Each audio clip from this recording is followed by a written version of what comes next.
All right, ladies and gentlemen, welcome to the Hank Russell Invitation here on Millions.co. We are live. My guest this time, he is a jiu-jitsu competitor. This is his first time on Millions, and he's got an event coming up on April 25th, and we're glad to have him. My guest this time is Mr. Hunter Peeler. What's up, man? Appreciate you having me, man. Oh, glad to have you, man. What is so? All right. So, how long you been competing in jiu-jitsu? I started when I was 12. I've been competing for probably about 7 years. Really? You look relatively young to be competing in 7 years. How old are you, sir? 20 years old. Yeah, well, you know what? That makes sense. But if you're competing that long, I didn't, teenage years, I forget that they're more common nowadays. Yes, sir. Yeah. And so tell me, what is your rank and belt then? I'm a 3-tip purple belt. Okay. Yeah. I was about to say, even after a long time, I mean, where are you based out of? I live in Cherryville, North Carolina. I train out of Lincoln, North Carolina at Saga Combat Systems under Justin Goins and George White. Which one is the one that issues you your belts? George White. Okay. Just curious because I don't know. I used to know all the black belts in this country, but now there are so many that it's just hard to keep up with. But that's good. Purple belt, you're a little bit above halfway there. Yes, sir. Very cool. So is there any possibility of competing in MMA once once the jiu-jitsu thing's up, or is this all you want to do is jiu-jitsu? I've had 3 MMA fights, just amateur stuff, and then I went 3-0 in those, and I just kind of realized like I'm not trying to take the brain damage, so I just focused all on jujitsu. You know what? That's very wise. I mean, I competed in amateur as well, and when I was a heavyweight, so the way I see it, when I see guys kicking that bag at heavyweight in a professional level, and it sounds like a gunshot going off, Yeah, I'm good. I don't need it. I don't need to compete. I don't need to yeah, compete anymore. I do not ever need to go pro. That is for doggone sure. yes, sir. All right. So, what is what made you decide to get into jiu-jitsu when you were younger? I'm assuming you grew up on the UFC like everybody else did. Yeah, I was homeschooled growing up, so I couldn't really play like school sports and stuff, but I always loved watching the UFC, and there was a jujitsu gym close by, that a family friend fought under, so I started going there. I'm older than you are, so you're 20. I'm assuming you were born in the year 2005. Yes, sir. Gosh, that was the year Forrest Griffin and Stephen Bonner fought.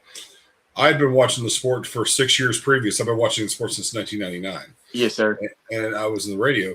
But when Forrest Griffin and Stephen Bonner fight, you weren't even born yet, probably. What year were you born? I mean, what month were you born? April. Same month. Actually, that's the same month that the fight happened. Yep. So the month you were born was when Stephen Bonner and him and Forrest Griffin had their fight and changed the world forever in combat sports. So there you go. Probably wouldn't be here if it wasn't for those guys. Exactly. I know my friends introduced it to me in 1999, but back then it was struggling. It was it was a very niche audience that watched it. So, do you have a job? Are you in school? Yeah, I worked for an exterminating company, Terminex. That's my day job. Okay, cool.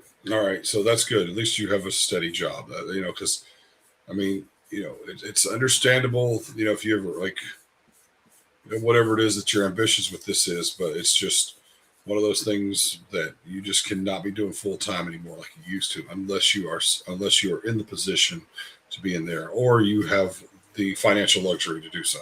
Yes, sir.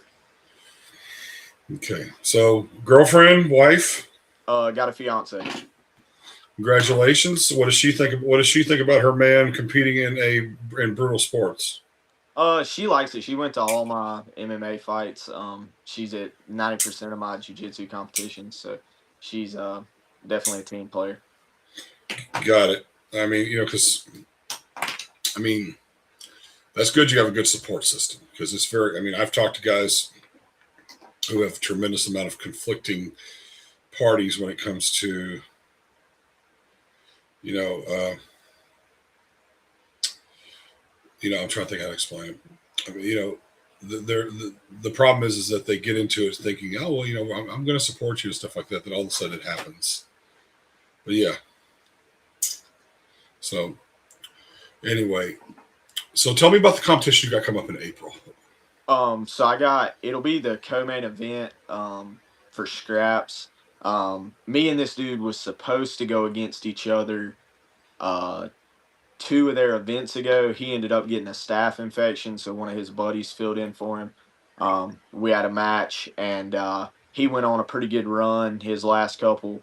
I've stacked up some good wins, so it's kind of up at the top of the 45 division. So we'll should be a good fight or match. Yes. Well, I mean, so co-main event. I mean, I guess you have been doing it. You have been doing this a while. If you're in a co-main event at 20 years old, Yes, sir. Do you consider yourself having a reputation in that area?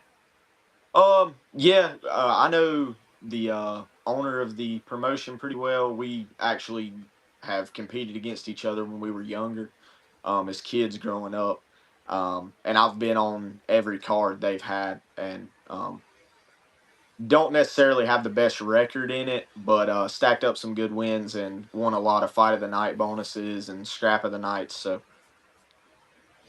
I was just curious because, I mean, and it really doesn't matter. I mean, look, I've seen guys who have had losing records that main event, and it's because they put on a good performance and they have a good connection with the audience, so to speak. yeah. So I don't know. I don't know what that's like for you. How many people compete at these things, or how many people, or excuse me, how many audience members show up to these things? There's a pretty good bit. I'd say probably not 1,000, but definitely more than 100 people show up. And there's a lot of really good grapplers just on the southeast, and even now starting to be some coming from Texas and Florida, competing on the events. Okay, cool. So, well, that'll work, man. Before I let you go, is there anything you want to say? Just want to give God all the glory, my Lord and Savior, and Amen. y'all come tune in and watch the match on the 25th. I'm glad you're a Christian, man, because I'll have to tell you more about that next time we talk. So, man, I appreciate you, and man, I'm gonna close this out. All right. Hey guys, it's been fun. We get that quick promotion out there for this guy, man. You could have been doing anything else, but you decided to hang out with Hunter and I, and I'm sure we're glad that you did. Man, what a good guy, man. Seems like we wish him all the best of luck. We usually, unless I interview his opponents, we will be pulling for him to win. But other than that, they'll have to stay unbiased. But until next time, this has been the Hank Russell Invitation here on Millions.co. Y'all have a pleasant evening.